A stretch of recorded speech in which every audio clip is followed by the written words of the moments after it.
All right, I'll count it back in 3, 2, 1. And welcome back, UCF fans, to our opponent previews for the 2024 football season. I'm Chris Boyle from the Daytona Beach News Journal, and today we are looking at the Arizona State Sun Devils, one of the 4 newcomers to the Big 12, and we're joined by Michelle Gardner of the Arizona Republic. Michelle, how are you? I'm doing great. Looking forward to the season. Same here, and then the workload that comes along with the next 4.5 months, right? Absolutely. Well, we want to ask about Arizona State. They unfortunately drew the short straw. They are picked last to finish in the Big 12 at the preseason media poll. That didn't matter to West Virginia one bit. In fact, they were motivated enough to win 9 games and dump mayonnaise on Neil Brown's head last year. So what was the reaction from the Sun Devils, their players, their coaches about that upon seeing it? And how do you feel like they can also use it as fuel? They take it with a grain of salt. Kenny Dillingham said, hey, who else are they going to pick? We were 3-9 the last 2 years. The quarterback situation's a little bit unstable. Nobody knows who the quarterback's going to be. A lot of people that voted in this poll probably didn't see a lot of Arizona State last year, them not being in the Big 12, and a lot of games on the West Coast. Who from the East Coast that voted was even up watching them. So he said he gets it. And I think it's definitely fuel for the fire. They're going to probably have that taped in their team room and look at it every day. So I kind of wrote a column kiddingly saying people shouldn't be insulted. They should be thankful because that's the perfect incentive. Yeah, I mentioned it worked for West Virginia last year. Do you feel like it's a fair ranking? Do you feel like it's fair on Arizona State to be at the bottom of the Big 12, or do you feel like people are overlooking them? I understand it. I don't think they're going to be the last place team when it's all said and done. I think they could maybe finish 9th, maybe. I think they can finish 500. I think 500 is a legitimate goal.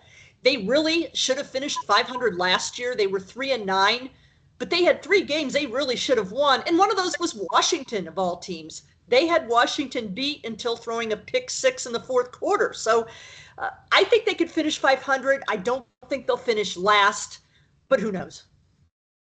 Well, part of the reason I think, I'm not for myself, but part of the reason I think that they are getting overlooked a little bit is the schedule. The schedule for Arizona State shapes up as one of the toughest in the conference and one of the tougher ones in the country. You look at even in the non-conference schedule, they got Wyoming, Mississippi State, and Texas State, and I think those are 3 tricky games. So how are they kind of bracing for this? And what do you think about the overhaul, the way things shape up for them? Very difficult schedule. Wyoming is tough. I mean, that's usually you schedule a couple of, pretty easy games for the non-conference, but I think it is a tough schedule. Going to Kansas State in November is no picnic.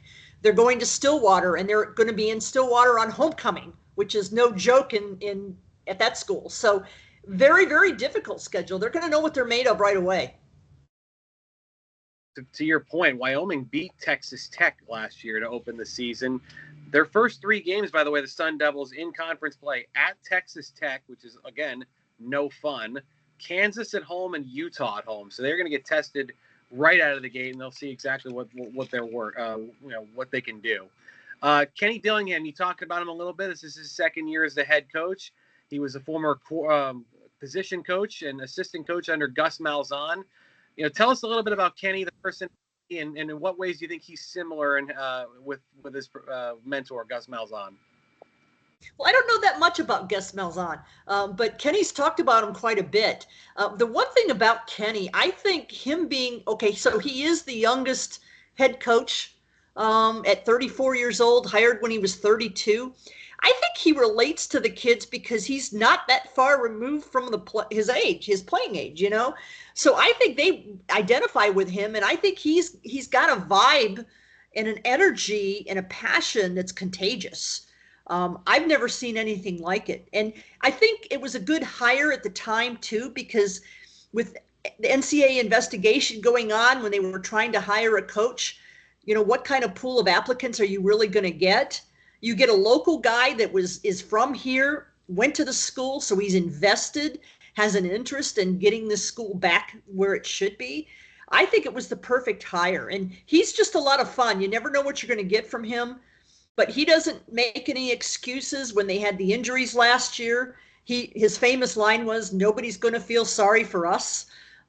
So I think he's a fantastic hire, and I think it's going to take some time, but I think they've got potential to finish 500 this year. You mentioned like some of the other factors, right? The injuries that they encountered last year, the investigation before his hire. Do you feel like there's any like immediate pressure on him in year two to really get results, or is there going to be more patience given, considering that he does have so much investment into the program? There's no pressure at all. I mean, he still is dealing with sanctions from the previous regime, and I don't think you can really judge a guy until he can coach sanction free. I mean, they still had this year, I think it was 4 weeks they're not allowed to contact recruits. They still have a limit in scholarships. So I think that the fan base gets it and the fan base knows. That doesn't mean that they're patient, but I think they get it. So I don't think he's on the hot seat at all. I think you've got to wait and see how things turn this year. And if the team shows some improvement, I think that the fan base will be happy with that. Let's move to the quarterback room. There's been quite a lot of change in that particular department. Jaden Rashada's gone. Drew Pine is gone. In comes Sam Levitt from Michigan State and Jeff Sims, who UCF saw and beat twice when he was at Georgia Tech. He was at Nebraska last year. What's the temperature of the room right now? Do you have a sense of who's going to be the starter, or is there still going to be just a wide open competition by the time the fall kicks in? My guess is it's going to be Levitt. He was definitely the best in the spring. I think that he has more of the intangibles. The guy that everybody loves here is Trenton Bourguet, who's kind of the veteran. He's a 6-year senior. He doesn't have the greatest arm strength, and I think they've got a talented wide receiving core. So they need somebody that can air out the ball and get the ball downfield, and I think that is Levitt. One thing about Bourguet is he's also the consummate team guy. He played last year battered, bruised, behind a bad offensive line.